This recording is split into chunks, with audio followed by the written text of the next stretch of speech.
Au sein d'une tumeur, les cellules cancéreuses maintiennent leur cohésion grâce à des protéines présentes à leur surface qui vont agir comme de véritables velcro.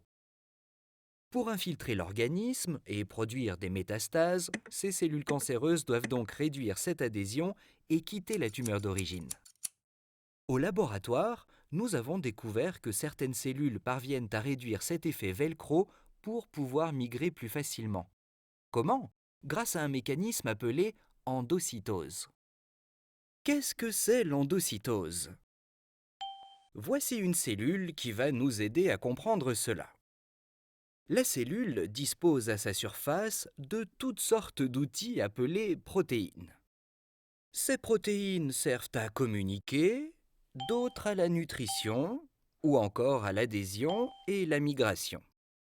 L'endocytose, c'est un mécanisme de courbure de la membrane des cellules qui leur permet d'enlever ces outils de leur surface pour les stocker dans des petits compartiments internes. Dans certains cas, ce processus d'endocytose peut même se faire pirater par des virus, comme le Covid-19, ou des bactéries pour attaquer les cellules de l'intérieur. Ceci pouvant parfois conduire à la mort de la cellule. Il est donc fondamental de comprendre toutes les subtilités de l'endocytose.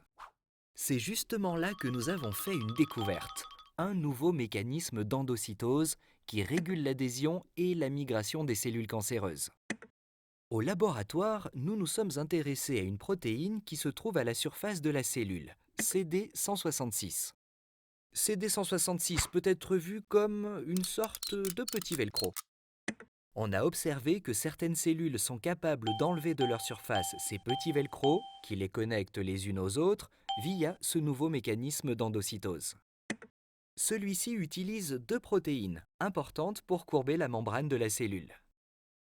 Tout d'abord, la galectine 8, une sorte de petit aimant qui reconnaît spécifiquement les CD166 velcro à la surface de la cellule et les rassemble pour former des petits puits d'endocytose.